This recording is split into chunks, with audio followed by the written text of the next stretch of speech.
ESC is a fascinating, clever, and well crafted 2D platform adventure game that sees you as a bit trying to escape your tyrannical operating system. But no sooner do you escape from its boundaries, does it then capture you and chuck you inside your recycle bin for you to then try and survive the depths of your computer and break free once and for all. This is a game that's incredibly self-aware, and it does an awful lot of ingenious theming, because you will literally be jumping in and out of folders on a desktop, then running across like browser screens that will close the longer that you stay on them. You will have to avoid mouse cursors going around everywhere. And whoever is playing this operating system has a penchant for whipping up weird and random computer games that then get in the way of your actual platforming or become part of the platforming nature that you have.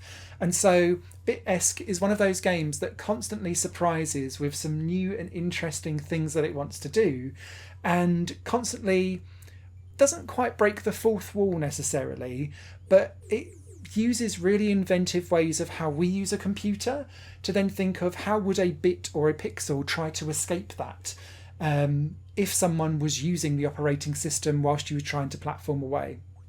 This translates across to some really excellent platforming.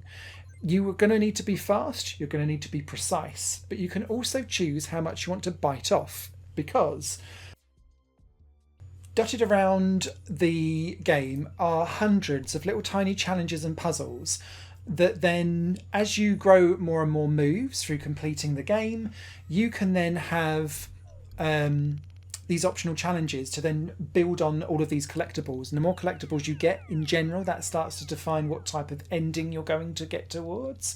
But you might just want to play through and see, almost like on a personality test and a challenge test, what you want to do for your base ending first, and then go off and replay and explore all the different paths that you didn't take the first time round.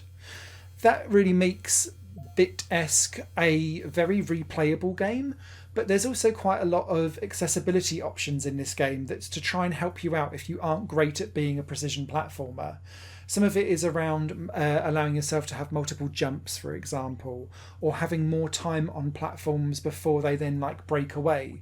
Because if you're running along browser screens or browser tabs and then someone's closing them as you're running along, you'll be given more time for that so that you can then kind of go whew and have a little bit of a breath for it. But yeah, this is just one of those games that endlessly surprised me over and over and over again. And I'm being quite coy because I think part of the fun of ESC is finding all of the things and surprises and puzzles that it does, and I don't want to spoil them. And so what I've done is purposefully keep all of the gameplay that you're seeing here to my first 2 hours that I played the game with, so that you don't get to see too many of the like repeated go around stuff or the other unlockables that are there. But just think, if you was trapped inside a computer trying to escape, what are all the weird and wonderful things that you could potentially do? ESC has thought about it and has likely turned it into a little mini game challenge along the way. And so I was just endlessly delighted by the creativity that this game had to offer. Alongside that, the visual theming of this game is strong. I really like that each world and each place that you end up in inside this operating system feels unique and interesting. It doesn't always stay in 2D either. Hint for a potential spoiler there. But also, it always has a cool, funky, chiptune retro soundtrack going on at the same time, which is always a big bonus and plus for me. Crucially, though, the platforming feels tight and exacting. I didn't feel like I was being given not enough room for manoeuvre and nippiness and consistency to not be able to tackle all of these different precision platforming challenges that go along for the ride. And that also translates over into bosses as well. Bosses pop up quite frequently. They do have their own like couple of move sets, and you've just got to kind of survive them, and then eventually they will kind of polish themselves off and get killed.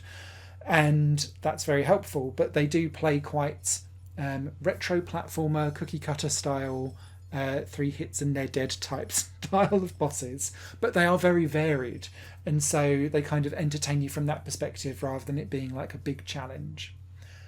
As I say, I don't want to talk too much more about BitEsque because I think part of the charm of this is discovering all of the fun little quirks that are in there. But don't sleep on this one. It is a quirky, interesting, inventive, and ingenious platform that I think deserves an awful lot of plaudits and may have kind of sunk under the radar for a lot of people, and it deserves a lot of attention. BitEsque is out on PC now.